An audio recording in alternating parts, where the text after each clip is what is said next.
Que tienen que ver con los últimos tiempos.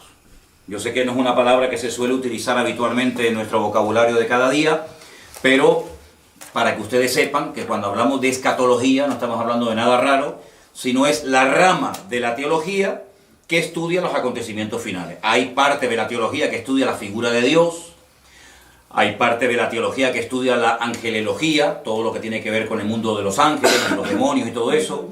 Hay parte de la teología que tiene que ver con la salvación, etcétera, etcétera. Pero la parte de la teología que estudia los acontecimientos finales se llama escatología. En este caso, escatología bíblica. ¿De acuerdo? Entonces, es muy importante que nos demos cuenta de un principio que funciona a la perfección. Y es que la Biblia se interpreta a sí misma. Esa es una regla de oro que hay que tener siempre presente. Lo que usted a lo mejor está leyendo en Daniel y no entiende, te vas a lo mejor al Apocalipsis y lo entiende, o viceversa. Vamos a hacer una prueba antes de entrar ya en materia, a explicar un par de capítulos muy fundamentales y necesarios de entender para poder entender el resto del tema de la escatología, para que ustedes se den cuenta lo importante que es entender otras cosas del libro de Daniel para poder interpretar adecuadamente el libro del Apocalipsis. Vamos a hacer un ejemplo. Vamos a ir, por ejemplo, al capítulo 13 del libro del Apocalipsis. El último libro de la Biblia, concretamente en el capítulo 13, los primeros versículos, vamos a leerlos para los hermanos que nos están escuchando. Apocalipsis 13, del 1 al 2. Y se van a dar cuenta que si ustedes no tienen una base bíblica para poder interpretar estos textos, ustedes no van a entender absolutamente nada, que es lo que les suele pasar a mucha gente, que cuando se quieren meter a estudiar escatología bíblica, como no tienen una base, el libro de Apocalipsis les aburre y entonces lo dejan para más adelante porque no entienden nada. Apocalipsis 13:1 dice: me paré sobre la arena del mar y vi subir del mar una bestia. Fíjense el dato que nos da aquí. Tenía 7 cabezas y 10 cuernos. Y en sus cuernos 10 diademas. Y sobre sus cabezas un nombre blasfemo. La bestia que vi era semejante a un leopardo. Sus pies como de oso. Y su boca como boca de león. Y concluye el versículo 2 diciendo que el dragón le dio 3 cosas. Le dio poder, le dio su trono y le dio grande autoridad. Ahora, está bien claro que este animal no existe. No hay ningún animal que se parezca a un leopardo, pero que cuando observa sus pies es como un oso y cuando habla es como un león. Entonces uno dice, esto no se puede interpretar literalmente. Detrás de esto hay un lenguaje simbólico. Cada animal, cada cosa que aquí nos proporciona el texto, tiene que significar algo, y como no sé lo que es ese algo, no entiendo el pasaje. Entonces lo que la gente hace es que lo descarta y ya digo, lo deja para más adelante. Entonces, lo primero que vamos a estudiar esta tarde es la figura o la imagen del rey Nabucodonosor. Y nos vamos al capítulo 2 del libro de Daniel. Leí estos versículos de Apocalipsis 13 para que os deis cuenta que si ustedes no entienden el pasado, no pueden entender el futuro. Entonces, en Daniel capítulo 2, es un capítulo extraordinario porque nos habla acerca de un sueño que el rey de Babilonia, en este caso Nabucodonosor, tuvo. Y entonces él dice que él quería saber su interpretación. Pero cuando él se reúne con todos los magos, sátrapas y adivinos de su corte, él les dice algo. Quiero que ustedes me interpreten el sueño que he tenido. Quiero saber lo que significa. Pero lo primero que quiero es que me digan qué fue lo que soñé. Y cuando yo vea que ustedes han sido capaces de contarme lo que yo soñé, entonces yo sabré que ustedes son capaces de interpretarme el sueño. Claro, esto nunca se había pedido. Las personas que estaban a su alrededor en la corte le dijeron, pero rey, ¿cómo te vamos a interpretar el sueño si no nos lo cuentas? Cuéntanos el sueño y nosotros te diremos lo que significa. Y él dijo, de eso nada. Si no me cuentan el sueño, Y a continuación su interpretación, los mando a matar a todos. Daniel, que vivía en el palacio del rey Nabucodonosor, pidió tiempo. Dijo, bueno, dame tiempo, vamos a orar, a ver si el Señor me quiere interpretar o me quiere dar la interpretación y a continuación también el sueño que has tenido. Vamos a Daniel capítulo 2. Después de orar y de buscar al Señor intensamente en oración, el Señor le reveló a Daniel lo que había soñado y lo que significaba ese sueño. Estamos en Daniel capítulo 2, versículo 27. Daniel capítulo 2, versículo 27. El misterio que el rey demanda, ni sabios, ni astrólogos, ni magos, ni adivinos lo pueden revelar al rey. Así de claro. Esto es imposible. Porque jamás en la historia había ocurrido que un rey quiere que le cuenten primeramente el sueño y después la interpretación. Pero hay un Dios en los cielos, el cual revela los misterios, y Él le ha hecho saber al rey Nabucodonosor lo que ha de acontecer en los postreros días.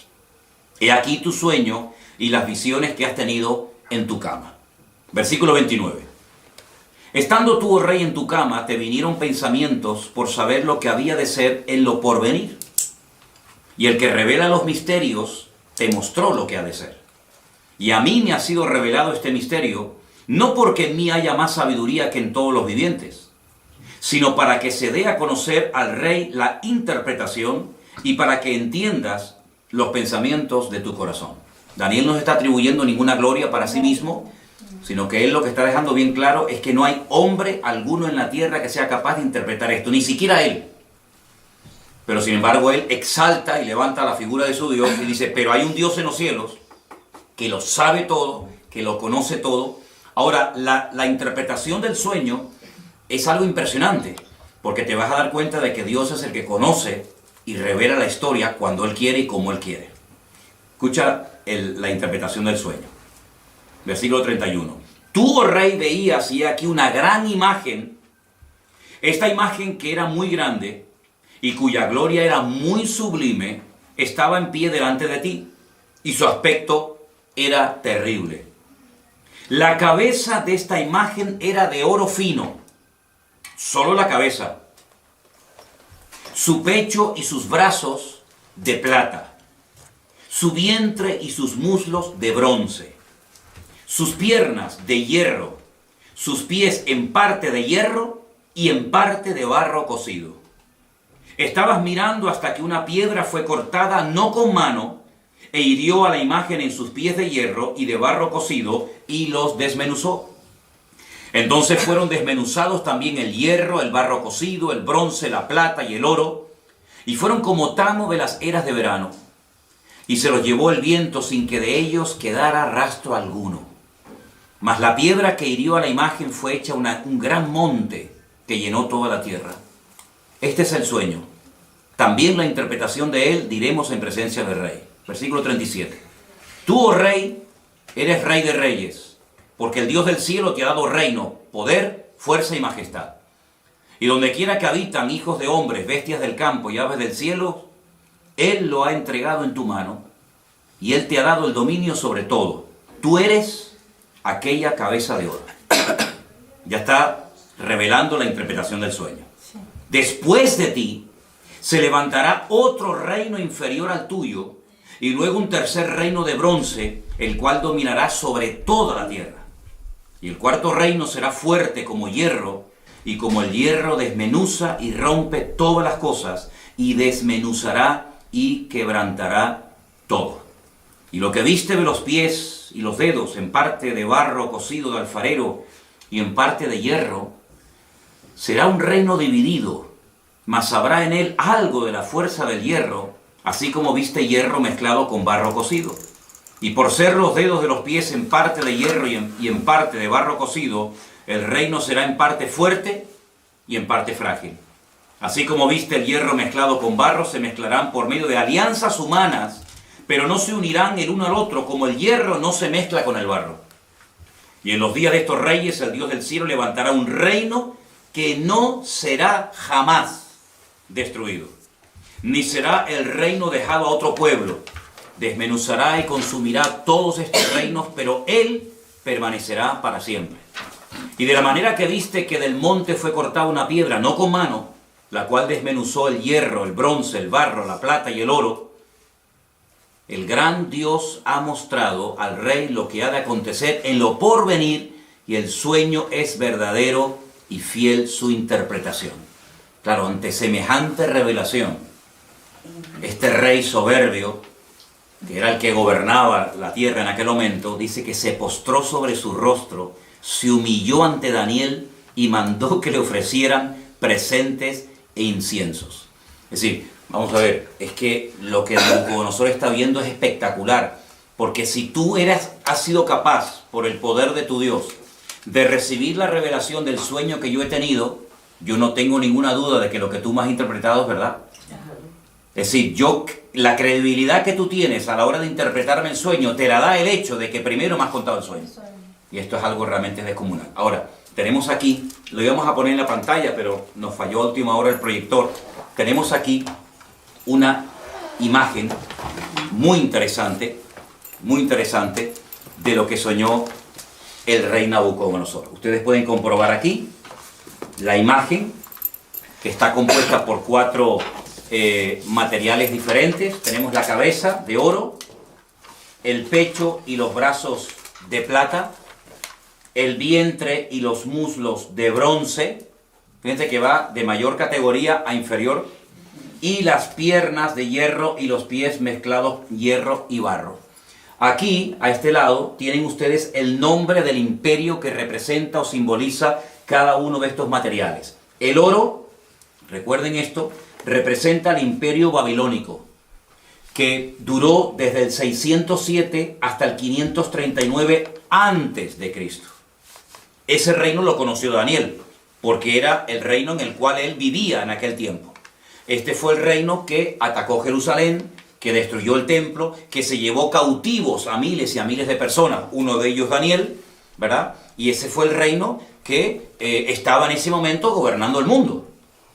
Pero la profecía o la interpretación del sueño profético decía que cuando este reino cayera, porque no era un rey eterno, se levantaría otro reino. Y fíjense que como tiene 2 brazos, nos habla acerca de 2 naciones diferentes. Los medos persas. Y este reino fue desde el 539 hasta el 531 después de Cristo. Los medos persas. Los persas hoy en día siguen existiendo bajo el nombre de Irán. Los iraníes son persas. Y los medos no tienen tierra y serían hoy en día los famosos kurdos. Los kurdos, los que están siempre tratando de reclamar un trocito de tierra para ellos. Y esto, cuando tú miras atrás, claro, para Daniel esto era profético, esto no se había dado. Esto era, bueno, vamos a ver si esto es verdad. Pero tú sabes perfectamente que cuando miras atrás, no solamente porque la Biblia lo dice, sino porque la historia secular lo corrobora, efectivamente. Todo el mundo sabe que después de la caída del imperio babilónico, se levantaron y gobernaron muchas naciones de la tierra durante mucho tiempo, los medos persas. Pero ese imperio, que también lo conoció Daniel, pues cayó y se levantó un tercer imperio que lógicamente ya Daniel no pudo conocer, porque si no, este hombre ¿cuántos años va a tener? ¿Ve? Este imperio, que era el imperio de los griegos, del cual habla mucho la Biblia en el libro de Daniel, iría desde el 331 hasta el 168 antes de Cristo, y está representado por el vientre y los muslos de bronce, ¿vale?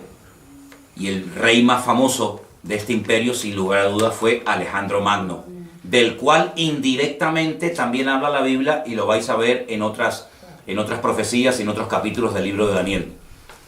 Pero el imperio... Perdón, ¿de sí. bronce o de cobre? ¿Perdón? ¿De bronce o de cobre? De bronce. Ahí pone cobre. De cobre. ¿Dónde está? Aquí, mira. Sí, bueno, pero bronce. Es bronce. Bronce. ¿Ok? Ese imperio, aunque fue un imperio muy importante que ejerció una influencia tremenda, prueba de ello es que el Nuevo Testamento se escribió en el idioma de esta gente, en el idioma de los griegos, ¿vale? Ese imperio cayó, y hay cosas muy interesantes que contar acerca de ese imperio. Y se levantó un cuarto imperio que está representado por las piernas de hierro, y fue un imperio que casi duró 1000 años. Ten en cuenta que de todos los miembros del cuerpo humano, el miembro más largo son las piernas. Y por eso las piernas representan al imperio romano. Pero hay 2 piernas, y así como había 2 brazos que representan a los medos y a los persas, también había 2 partes del imperio romano muy importantes, Oriente y Occidente. ¿Vale? La capital del imperio romano en Oriente, ¿cuál era? Constantinopla. Y la capital del imperio romano en Occidente era Roma. ¿Vale? Este fue el imperio del Nuevo Testamento. Este es el imperio que conoció Cristo, que empezó en el 476 hasta el 900 y pico, después de Cristo. De todos los 4 imperios que aquí se menciona en la Biblia, que iban a aparecer a lo largo de la historia de la humanidad, el único que encontramos en el Nuevo Testamento es el imperio de los romanos. Estos 3 ya habían desaparecido en la época de Cristo. El babilónico, el medo-persa y el griego ya no existían, aunque lógicamente dejaron mucho de su influencia, y bueno, todavía se pueden ver vestigios y ruinas y monumentos de estos imperios, pero que desaparecieron antes de Cristo. El Antiguo Testamento, la Tanaj, como se llama en hebreo, nos relata la historia del imperio babilónico, nos relata la historia del imperio medo-persa, pero no dice absolutamente nada del tercer imperio, que es el imperio de los griegos. No tenemos información en nuestras Biblias sobre el imperio griego. Pero en el Concilio de Trento, siglo XVI, ¿vale? Concilio de Trento, siglo XVI, la Iglesia Católica, a través del Papa de turno, decidió por su cuenta y libre albedrío, meterle 7 libros más al Antiguo Testamento. Y uno de esos libros, yo les recomiendo que lo lean. Se llama Primera de Macabeos y Segunda de Macabeos. Por eso si alguien te dice, oye, ¿por qué la Biblia de ustedes tiene 66 libros y la de los católicos tiene 72? ¿Es que ustedes le han quitado libros? No, es al revés. No es que nosotros le hayamos quitado libros, es que ustedes le han metido libros. Ustedes le han metido 7 libros más en el Concilio de Trento, siglo XVI. Esos libros, por ejemplo, se llaman Sabiduría, Judith, Tobías, Primera y Segunda de Macabeos. Y esos libros de Primera y Segunda de Macabeos son la historia, son la historia de la influencia del imperio griego durante el tiempo que se dividió el imperio griego. Cuando Alejandro Magno se muere, pues se divide en 4, que ya hablaremos en su momento acerca de eso, y entonces el Antiguo Testamento termina contándonos la historia de los medos persas, pero claro, si tú estás estudiando esta profecía, tú dices, bueno, pero ¿y entonces los griegos? Es que el Antiguo Testamento no termina contándote la historia de los griegos. Y cuando empiezas el Nuevo Testamento ya te encuentras a los romanos, Poncio Pilato, el César de Roma, etcétera, etcétera. Entonces tú dices, ¿qué pasó con el tercero? Bueno, tú sabes, o debes saber, que entre el Antiguo Testamento y el Nuevo Testamento hay 400 años de silencio, donde no se cuenta nada, ¿vale? Y entonces por eso los griegos no aparecen en el Antiguo Testamento, pero estaba profetizado por el Señor de que habría un tercer imperio llamado el imperio de los griegos, de los macedonios, ¿de acuerdo? Entonces lo que tienen que aprenderse sí o sí de memoria, y no es tan complicado, son 8 palabras: oro, plata, bronce y hierro. Mira qué fácil. Oro, plata, bronce y hierro. Babilonia, Medo-Persia, Grecia y Roma. Ya está.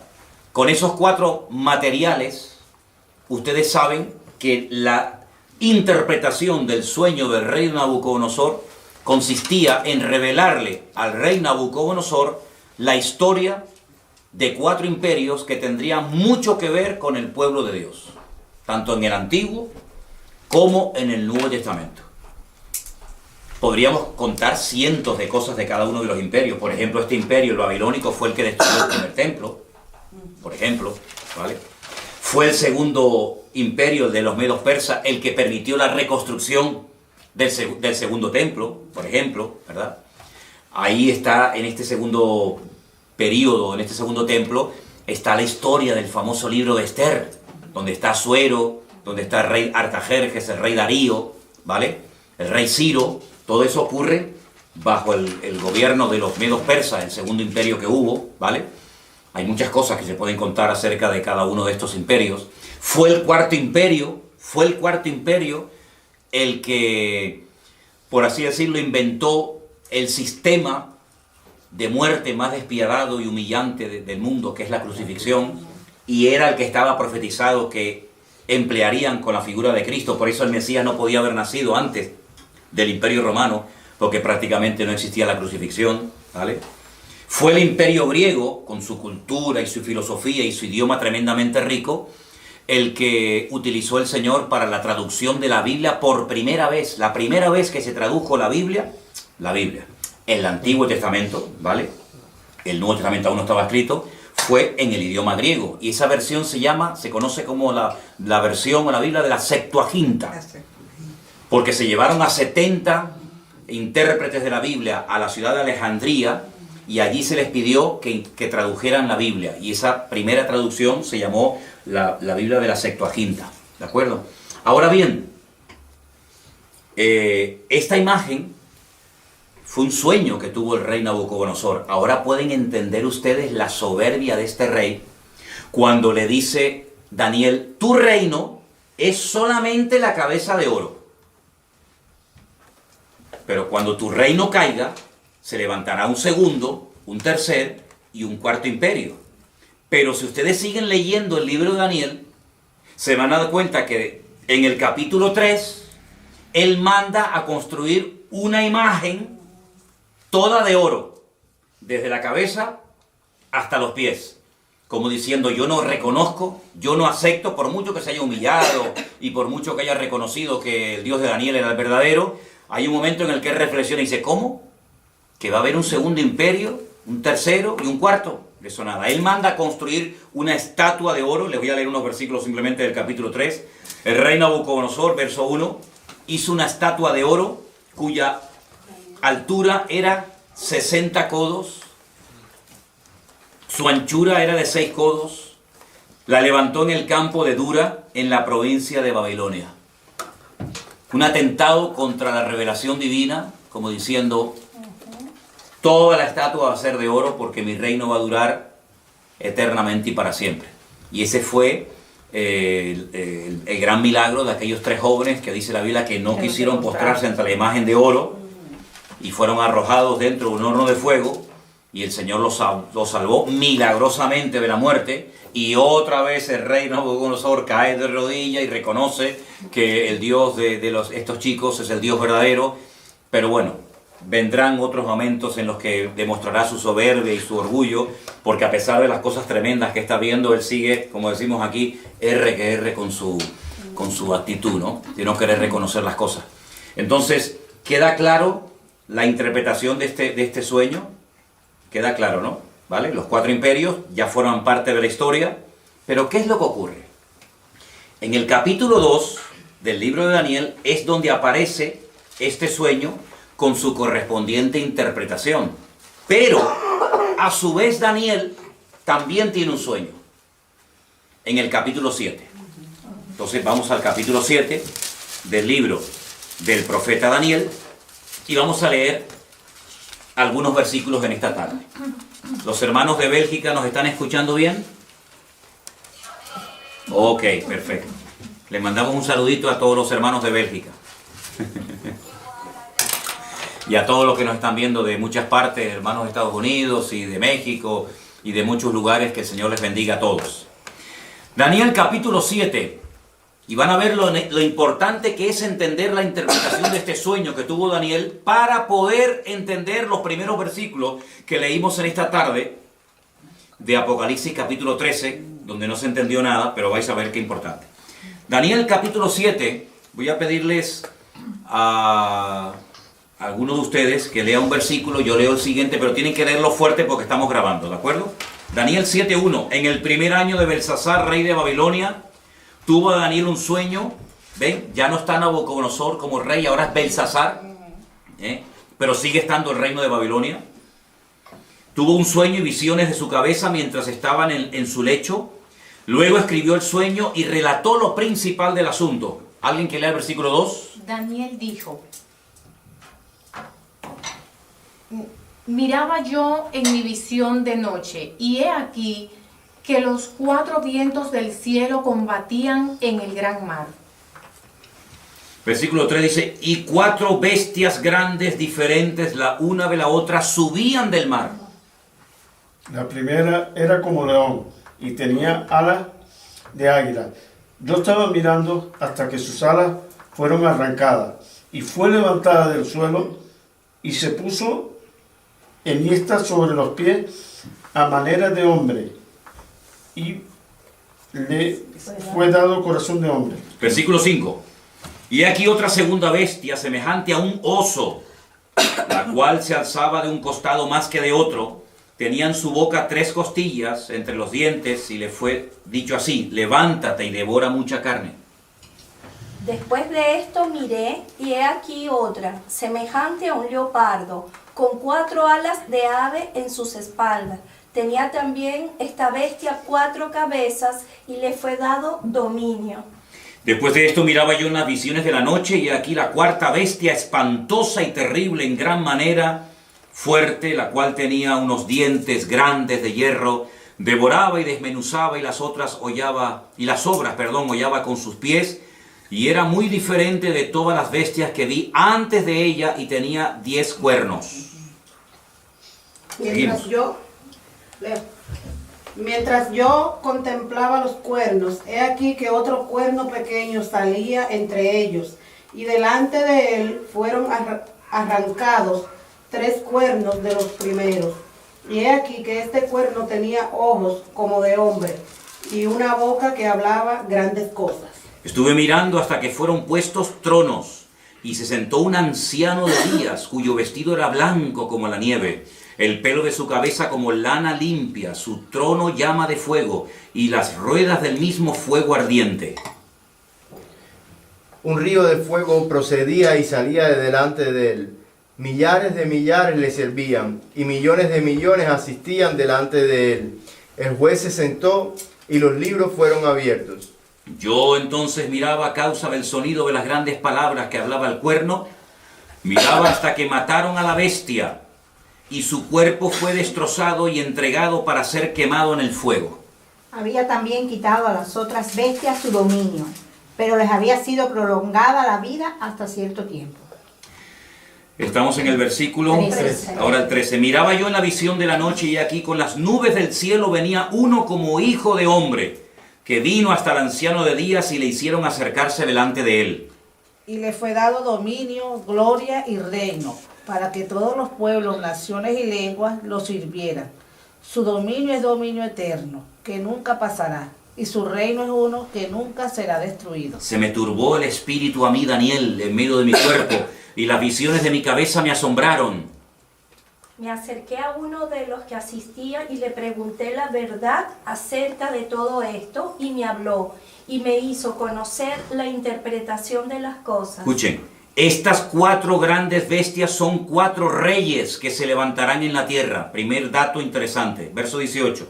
Después recibirán el reino los santos del Altísimo, y poseerán el reino hasta el siglo, eternamente y para siempre. Entonces tuve deseo de saber la verdad acerca de la 4ª bestia, que era tan diferente de todas las otras. Espantosa en gran manera, tenía dientes de hierro, uñas de bronce, que devoraba y desmenuzaba y las sobras hollaba con sus pies. Asimismo, acerca de los 10 cuernos que tenía en su cabeza y del otro que le había salido, delante del cual habían caído 3, y este mismo cuerno tenía ojos y boca que hablaba grandes cosas, y parecía más grande que sus compañeros. Y veía yo que este cuerno hacía guerra contra los santos y los vencía. Hasta que el anciano vino y se hizo justicia a los santos del Altísimo, y llegó el tiempo y los santos recibieron el reino. Podríamos seguir leyendo todo el resto del capítulo, que no tiene desperdicio, y creo que es bueno que lo leamos, porque lo que más le llamó la atención a Daniel fue la 4ª bestia, sobre todo, ¿no? Dice que la cuarta bestia será un cuarto reino en la tierra, el cual será diferente de todos los otros reinos. Y a toda la tierra devorará, trillará y desmenuzará. Despedazará, perdón. Y los 10 cuernos significan que de aquel reino se levantarán 10 reyes, y tras ellos se levantará otro, el cual será diferente de los primeros, y 3 reyes derribará. Y hablará palabras contra el Altísimo, y a los santos del Altísimo quebrantará, y pensará en cambiar los tiempos y la ley, y serán entregados en su mano hasta tiempo, tiempos y medio tiempo. Pero se sentará el juez y le quitarán su dominio para que sea destruido y arruinado hasta el fin. Y que el reino y el dominio y la majestad de los reinos debajo de todo el cielo sea dado al pueblo de los santos del Altísimo, cuyo reino es reino eterno, y todos los dominios le servirán y le obedecerán. Aquí fue el fin de sus palabras. En cuanto a mí, Daniel, mis pensamientos me turbaron y mi rostro se demudó, pero guardé el asunto en mi corazón. Tremendo las visiones y los sueños que esta gente tenía, ¿verdad? Ya el primer sueño del rey Nabucodonosor quedó interpretado. Ahora vamos a interpretar, vamos a decir qué es lo que significan estas 4 bestias que ustedes tienen aquí en la imagen. No sé si se verán bien, porque depende de donde estén sentados, se ve mejor o peor. Primer animal que vio Daniel, un león con alas. Un león con alas. Segundo animal que ve, un oso con 3 costillas en la boca y dice que está apoyado sobre una pierna más que de otro. Luego, ahí hay una falta de estabilidad tremenda. Tercer animal que ve, un leopardo con 4 cabezas. Y la cuarta bestia que ve, una cabeza, 10 cuernos, terrible, espantosa, destructiva, sin piedad, sin misericordia, y fue algo que le espantó tanto a Daniel que él más que nada quería saber qué significaba, qué representaba la cuarta bestia. Ahora, la interpretación de qué representan estos animales es exactamente la misma que la interpretación del capítulo 2 de Daniel. La cabeza de oro representa o representaba a Babilonia, ¿sí o no? Sí. Al lado de la cabeza pongan el león con alas, representa también a Babilonia. Es lo mismo. Lo que pasa que Daniel, como siervo de Dios, ve la ferocidad de los reinos, mientras que, digamos que Nabucodonosor, como rey, lo que ve es la grandeza de los reinos, el oro, la plata, etcétera, etcétera, ¿no? Lo rápido que atacaba ese imperio está representado por las alas del león, ¿verdad? El leopardo, perdón, el oso representa a los medos persas, exactamente igual. Uno de los dos era más fuerte que el otro. Los persas eran más fuertes que los medos. Y por eso está apoyado sobre una pata más que de otra. Las 3 costillas que lleva en la boca representan 3 naciones, que le voy a decir qué naciones representan. Tengo aquí otra Biblia. Apunten que esas 3 costillas en la boca representan a Babilonia, Lidia y Egipto. Babilonia, Lidia y Egipto. Lidia. Lidia. Hay un lugar que se llama Lidia, no Lidia. Egipto. Y Egipto. Perdón, no es Libia. No, Lidia. Lidia, como el nombre de... Lidia. Lidia, con D. Con D. Babilonia, Lidia, Y Egipto. Y Egipto. Lidia. El leopardo de 4 cabezas representa al imperio de los griegos.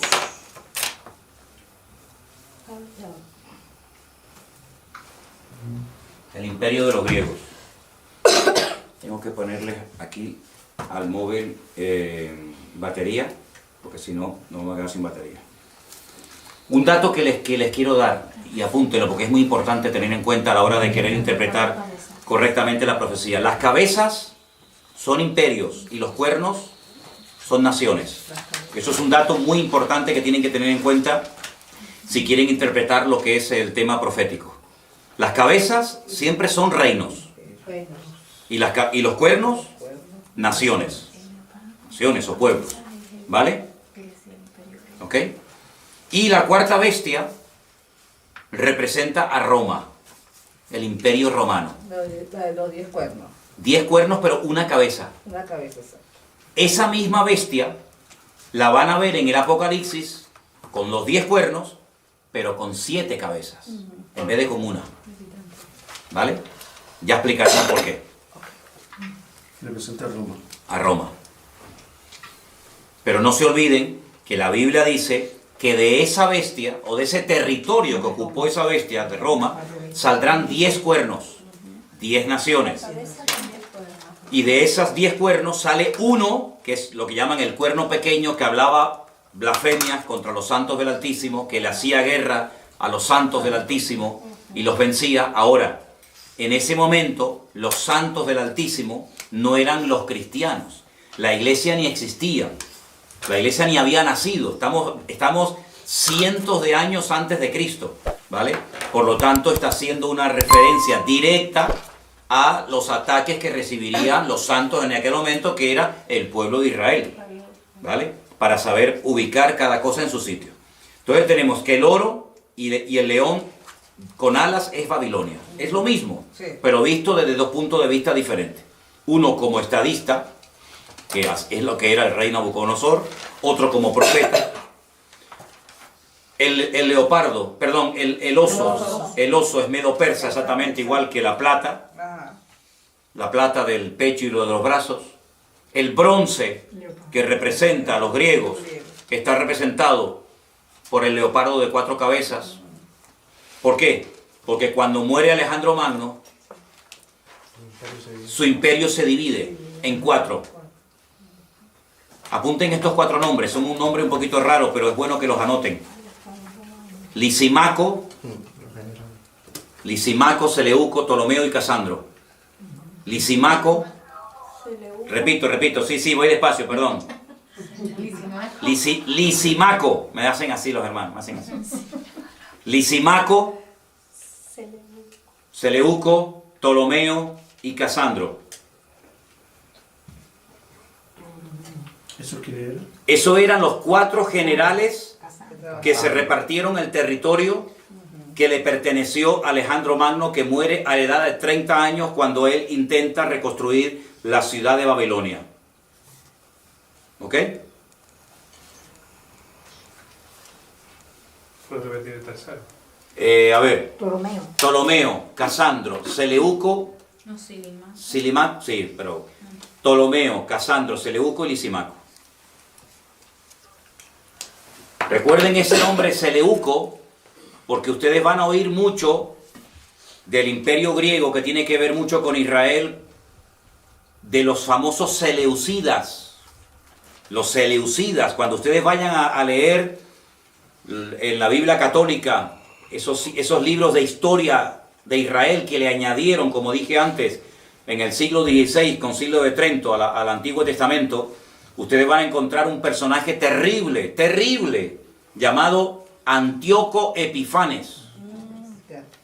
Ese era un seleucida, porque el imperio romano se dividió en 4 y la parte que a él le correspondió era la parte que conocemos hoy en día como Israel. Y este es el que coge un cerdo y lo sacrifica en el altar en el templo de Jerusalén. Porque podríamos hablar mucho, largo y tendido, acerca de las estrategias de estos 4 imperios. Por ejemplo, el primero destruyó el templo. Él no quería que hubiera ningún templo más que el de ellos. Pero el segundo imperio manda a construir el templo. El tercer imperio no lo destruye, pero lo profana. Y el cuarto imperio lo vuelve a destruir. Entonces son las distintas estrategias de Satanás a lo largo de la historia, de cómo él ataca al pueblo de Dios. Uno lo destruye, a otro intenta que se asimilen a la cultura de los griegos. De hecho, el templo en la época de los griegos se había convertido en una especie de gimnasio, donde tenían sus ídolos y sus estatuas. ¿Se dan cuenta? Entonces todo esto es muy interesante que lo sepa. Y la cuarta bestia es nada más y nada menos que Roma, ¿sí? Vamos a ponerles aquí, los hermanos, para que sigan viendo el estudio, ¿ok? De acuerdo. Les voy a poner aquí una imagen. Aquí tienen ustedes, por ejemplo, ¿ves? al oso. ¿Veis? El oso con las 3 costillas en la boca representa a los medos persas, ¿sí? Vamos a ver si puedo ponerles otras imágenes, porque a veces, como dice el refrán, una imagen vale más que 1000 palabras, ¿no? Tenemos, por ejemplo, miren esta imagen de este... Aquí tenemos el león. El león con las alas. ¿Quién era el león con las alas? Babilonia. Ahí lo tenemos. Bueno, en algunos lugares, aquí en Santa Cruz, hay edificios que en lo alto tienen un león con alas. De hecho, hay una compañía de seguros. Hay una compañía de seguros que su símbolo es el león con alas.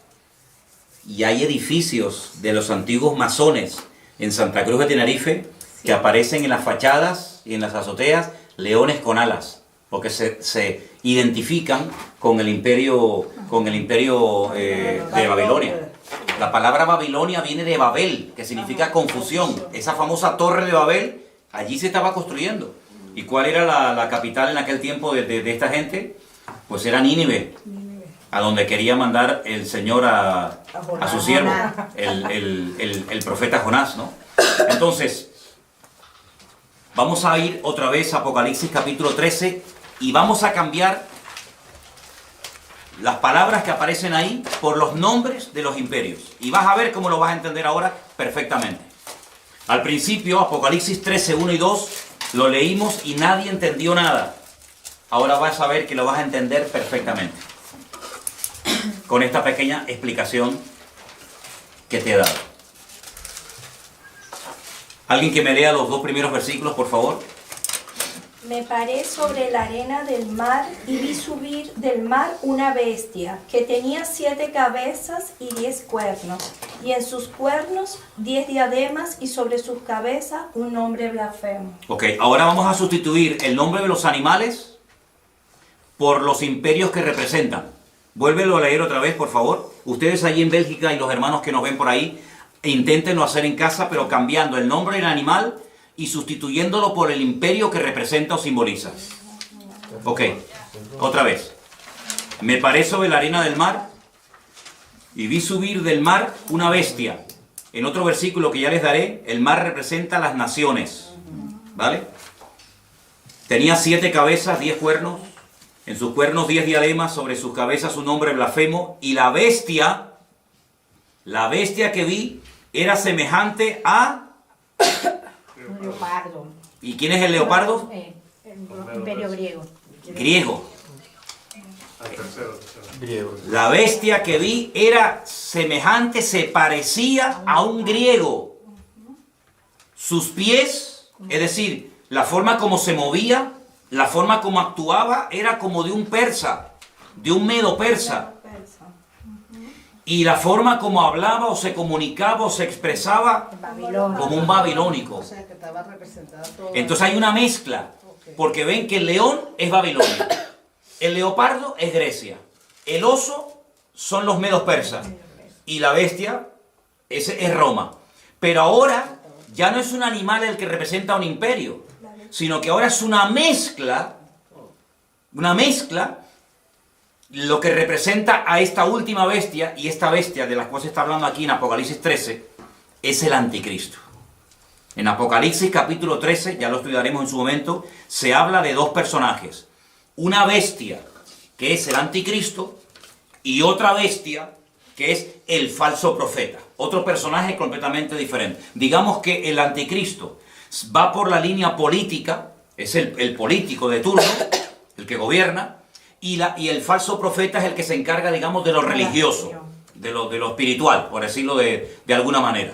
Entonces uno dice, bueno, si el anticristo, o la bestia, como se lo llama en el Apocalipsis, es semejante a un leopardo o a un griego, uno tiene que indagar y estudiar fuera de la Biblia cómo era el estilo de vida de la gente griega. Y uno dice, era gente que le daba una importancia tremenda al aspecto físico. Miren la cantidad, yo no sé en otros países, pero alrededor de nuestra iglesia hay 7 gimnasios y todos llenos. Es decir, es un hombre que le va a dar una importancia tremenda a la imagen. al aspecto físico. Es interesante.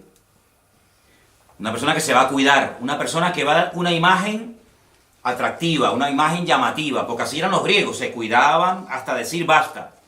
Pero cuidado porque eran bisexuales la mayoría de los griegos, les gustaba tanto las mujeres, como los hombres, como los niños, como los animales, como lo que apareciera. Estamos viviendo unos tiempos donde hoy en día hay mucha gente que dice, no, a mí me gustan las mujeres, me gustan los hombres, terrible. Eran hedonistas, es decir, el placer como meta, el placer como objetivo. Pasarlo bien, disfrutar de la vida, sean drogas, sea sexo, sea lo que sea, así eran los griegos. Eran gente culta.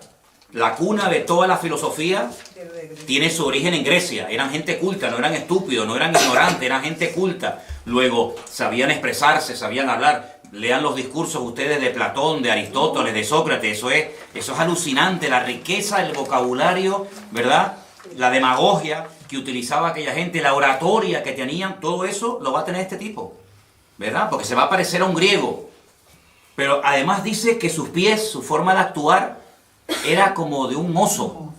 Y los osos son los persas. Claro. Oigan hablar ustedes a los persas. Te cautivan. Hablan así, muy suave. Calmado. No es como los árabes que hablan muy brusco, muy cerrado, muy bruto el idioma, ¿no? El persa es muy suave en su forma de hablar, muy tranquilo, te cautiva. ¿No han visto los gatitos persas, lo lindos que son? Son así los persas, son cautivadores, son seductores, te atrapan, su forma de ser es impresionante.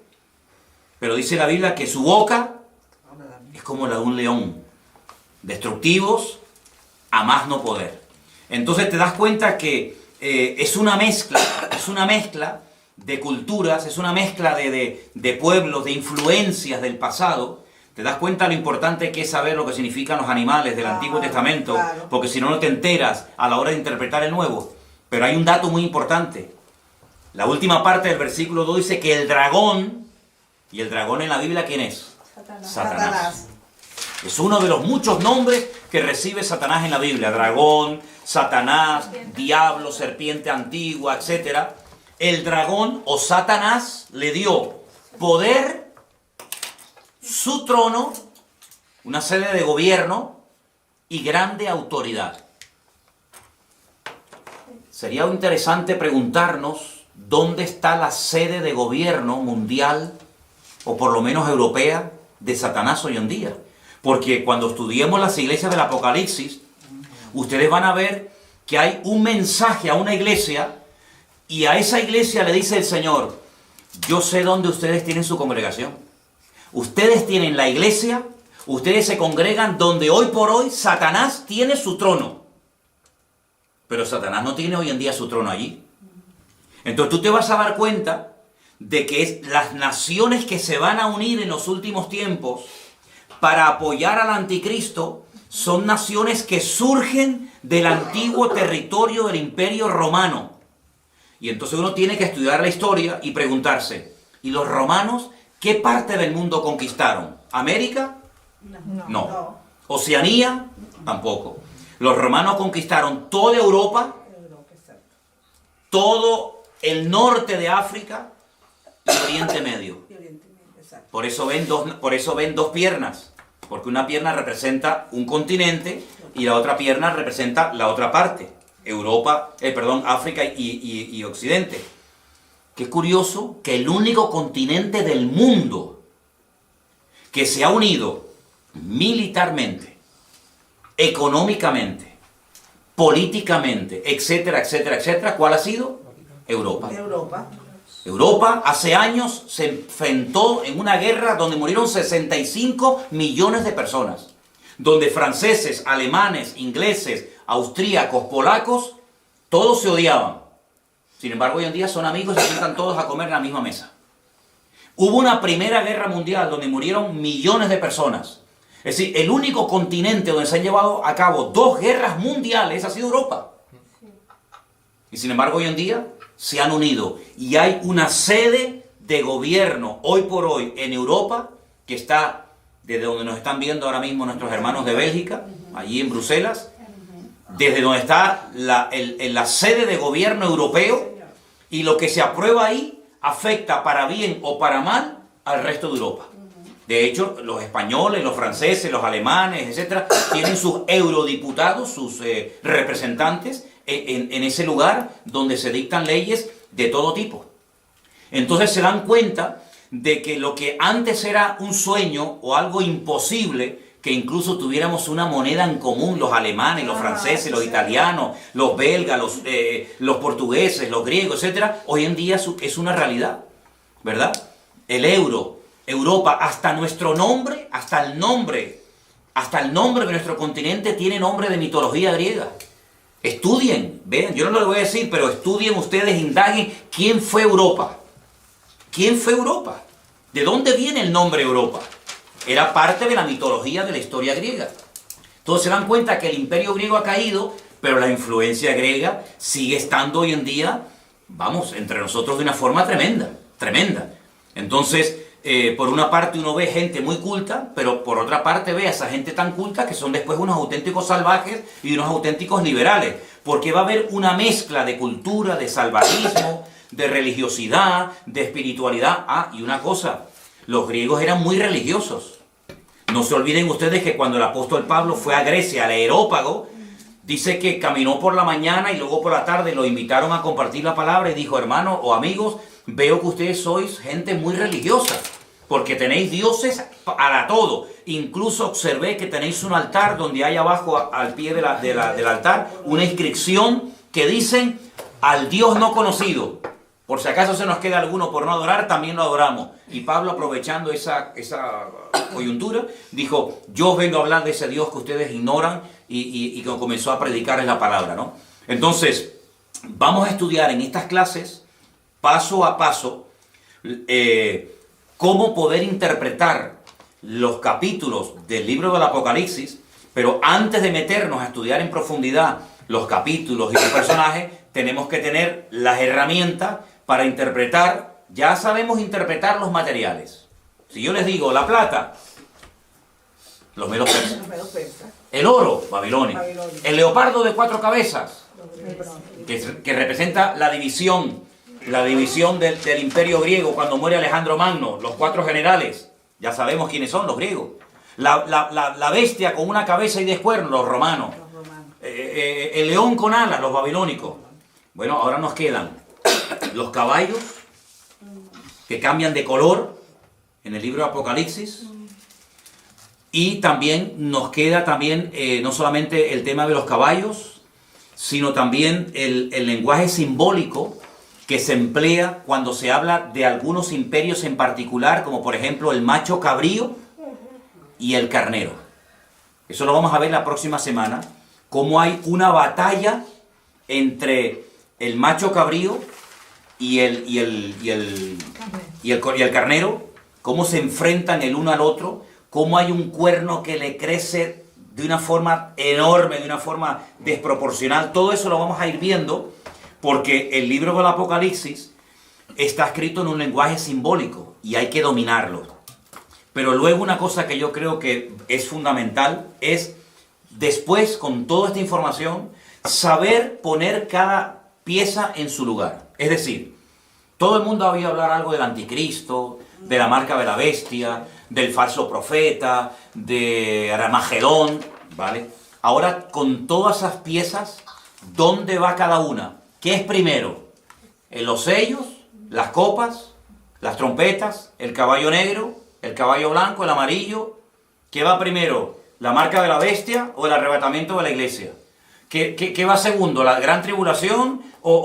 Todo eso hay que saber ponerlo en su sitio, y la próxima semana, Dios mediante, vamos a poner aquí en la pizarra, vamos a hacer por orden los acontecimitos. Vamos a dar algunos versículos, como mínimo 3 por cada acontecimiento, para que ustedes puedan demostrar, yo creo en esto, por esto, porque lo dice la Biblia, y aprendernos el orden y explicar cada uno de esos acontecimientos, ¿de acuerdo? Entonces, yo quiero darles lugar ahora para que si hay alguna pregunta de lo que yo he explicado esta tarde, que es básico y elemental para poder profundizar en otros textos de la Biblia, cualquier pregunta que tengan, la hagan ahora, que quede grabada, que también quede grabada la respuesta, y así de esa manera, pues, si algo no ha quedado lo suficientemente claro, que lo pregunten ahora, ¿de acuerdo? A ver, ¿alguien tiene alguna pregunta sobre el material que hemos dado en esta tarde? Por favor, con toda libertad, la pueden hacer ahora, ¿sí? Pastor, los 4 generales que cuando Alejandro Magno, que se separaron, ellos también, por supuesto, ellos formaron parte de lo que es ahorita Europa. Entonces, ¿cuáles fueron los sitios donde ellos se establecieron? Muy buena pregunta. Los 4 generales que se encargaron de administrar el territorio que había sido previamente conquistado por Alejandro Magno, se repartieron diferentes zonas. Unas zonas tocaba Europa, yo lo voy a decir exactamente el próximo día, ¿sí? Otros tomaron territorios de África, otros territorios tomaron, por ejemplo, lo que sería Palestina y Siria y Jordania. Entonces, eso es muy importante porque de uno de esos cuatro viene el anticristo. Y eso es muy importante porque nosotros tenemos que saber el anticristo, qué características como humano tiene. Yo sé que hay películas en Hollywood donde aparece Satanás teniendo relaciones sexuales con una mujer y nace el anticristo. Eso son películas. El anticristo tiene padre y tiene madre. El anticristo es un político de carne y hueso que se dará a conocer, que tendrá un poder tremendo, una influencia tremenda a nivel mundial, que tendrá apoyo militar, apoyo económico, apoyo político de muchas naciones y que va a llevar en un principio a muchas naciones, digamos, a la prosperidad, a la abundancia, etcétera, pero que al final quebrantará todos los pactos y acuerdos y convenios que previamente había firmado y establecido, incluido uno con el pueblo de Israel, ¿verdad? Les traicionará y entonces se volverá el peor gobernante de todos los tiempos, con matanzas y con guerras y con injusticias tremendas, ¿no? Pero muy importante la pregunta que tú has hecho, porque tenemos que saber esos 4 generales qué territorio dominaban. Por eso dije antes los famosos seleucidas, sí. Los seleucidas, la famosa guerra de los asmoneos, la famosa guerra de los macabeos. La palabra macab significa en hebreo martillo. Los macabeos eran los que golpeaban, los que intentaban golpear y destruir al imperio de los griegos, que por un tiempo lo consiguieron, cuando volvieron a consagrar el templo de Jerusalén. De ahí viene la famosa fiesta de Hanukkah y todo eso, que ya lo explicaremos en su momento. Pero la próxima semana te digo exactamente el territorio que ocuparon, ¿de acuerdo? ¿Alguna pregunta que ustedes quieren hacer? O los que me están viendo en directo quieren hacer alguna pregunta sobre la clase de hoy. Quiero que quede bien clara la interpretación, la explicación de Daniel 2 y Daniel 7. Por hoy, con eso, nos podemos dar por satisfechos. Y ya la próxima semana, si Dios quiere, estudiaremos las otras partes. Ahora, finalmente quiero mostrarles esta imagen, que ya es una mezcla de los diferentes imperios que ustedes ya conocen. Aquí está la bestia con los 10 cuernos. Ven que tiene algo del oso, ven que tiene algo del leopardo, ven que tiene algo del león. Es una forma simbólica de describir la naturaleza y la esencia de este personaje siniestro llamado el anticristo. ¿Vale? A través de figuras de animales te dice cómo es esta persona. ¿Vale? Dime. Sí, o sea, eso es el anticristo. Esto es simplemente una imagen, una representación de cómo va a ser. El anticristo es un ser humano. Con nombre, apellido, con pasaporte, con huellas digitales, con padre, con madre, todo. Lo que pasa, ¿cómo describir a ese personaje? ¿Cómo podemos describir su forma de actuar, su forma de pensar, su forma de reaccionar? Bueno, pues a través de aquellos animales que en el Antiguo Testamento representaban imperios que existieron, y entonces se hace una especie de mezcla de esos animales para describir cómo es su naturaleza como persona. ¿Sí? ¿Quedó claro? ¿Sí? ¿Ok? ¿Alguna pregunta más? La otra bestia y el dragón irán por separado, pero estarán interconexionados con... Totalmente. Con la misma... Sí, la primera bestia del Apocalipsis 13, que surge del mar, dice en el versículo 1, vi subir del mar una bestia, y la describe. La otra, la del versículo 11, dice, después vi otra bestia que subía de la tierra y tenía cuernos semejantes a los de un cordero, pero hablaba como un dragón. Son dos bestias diferentes, pero están, vamos, totalmente unidas, vinculadas, se apoyan mutuamente, porque dice que esta bestia, el falso profeta, como se le llama, hace que adoren y que sigan a la primera bestia, pero lo curioso es que después la primera bestia destruye a la segunda bestia. Primero se apoyan y luego se matan entre ellos, que es lo que muchas veces hemos visto. Los cananeos, aquellas 7 naciones de Canaán, eran los filisteos, los amorreos, en fin, todas las naciones se odiaban, se mataban entre ellos, pero cuando tenían un enemigo en común, se unían para hacer fuerza, para pelear contra Israel, pero luego después entre ellos se mataban, y entre ellos se odiaban, ¿no? Como por ejemplo pasa hoy en día en el mundo árabe, que se odian entre ellos, se matan entre ellos, pero luego cuando tienen que pelear con un enemigo más poderoso que ellos, se unen, pero es como el barro con el hierro, que dice que así como no pega, se quieren unir naciones que tienen un enemigo en común, pero en el fondo no dejan de odiarse, ¿no? Y de matarse el uno al otro, ¿no? Tremendo. ¿Vale? Y por ejemplo, sí. En este caso, ahora se va a firmar el 14 de mayo, que se cumple justamente el tiempo de independencia de creación de Israel, ese movimiento ecuménico que se está haciendo con que se quiere firmar ahora en mayo con el Papa, el Vaticano. ¿No sería simbólicamente la representación así de este falso profeta? Bueno, vamos a ver en la Biblia qué nos dice la Biblia acerca del falso profeta. La Biblia nos habla muchísimo, nos da datos muy interesantes, porque claro, vamos a ver, uno dice, bueno, el anticristo, vale, tiene que venir. Pero bueno, ¿cómo reconocemos a este señor si ya está, si no está? ¿De dónde tiene que venir? ¿Cómo es? ¿Cómo no es? La Biblia te da un montón de información, porque si no, ¿para qué me dice que va a venir el anticristo si no me dice cómo va a ser y cómo tengo que reaccionar? El falso profeta. Sí, va a venir un falso profeta y tal, que parece un cordero a priori, pero que luego cuando habla es un demonio.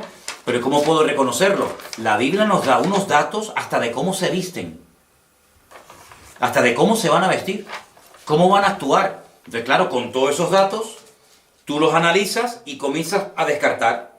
Bueno, estas características las cumple, por ejemplo, este sector o esta religión, ¿sí o no? No, entonces esto no puede ser. ¿Y estas características pegan con esta religión? Pues no. ¿Y estas características que me dice aquí la Biblia pegan con esta? Dice, ostras, pues sí, pega muchísimo. Porque además te dice hasta dónde va a tener su sede de gobierno. Exacto. Desde dónde van a gobernar. Entonces, claro, ante estos datos, uno que vamos a suponer que uno es imparcial, ¿no? Y uno dice, bueno, yo quiero saber, ¿esta gente quiénes son? Pues tengo que coger a los budistas, tengo que coger a los musulmanes, tengo que coger a los hinduistas, tengo que coger a los católicos, tengo que coger a todo el mundo, y por descarte tengo que ir seleccionando y diciendo, bueno, pues las características que me proporciona la Biblia pegan más con esta gente que con aquellos.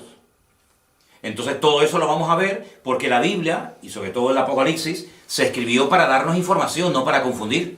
Claro. Darnos información en un lenguaje simbólico, pero que cuando tenemos las herramientas, como ustedes ya hoy pueden interpretar el Apocalipsis capítulo 13 muchísimo mejor que hace una hora. ¿Por qué? Porque ya sabes lo que representan los animales. Hace una hora no tenías a lo mejor ni idea. Pues cada semana tú vas a tener un montón de datos. Es como una plantilla, ¿no? Yo la pongo encima del texto y digo, el dragón significa esto, la bestia significa lo otro. Y te vas a dar cuenta de que vas a disfrutar, porque ahora sí que lo entiendo. Ahora sí que lo entiendo. ¿Y el anticristo y falso profeta que será? ¿Musulmán? No se sabe si es de religión, europeo. Vamos a verlo. Sí, la Biblia lo dice. Como también dice que una de las señales será que se unirán 4 potencias y una de ellas desaparecerá, será convertida a polvo. Yo lo puedo traerlo más claro, pues. Bueno, de lo que hemos leído esta tarde habla de 4 imperios que se levantarían, que finalmente serían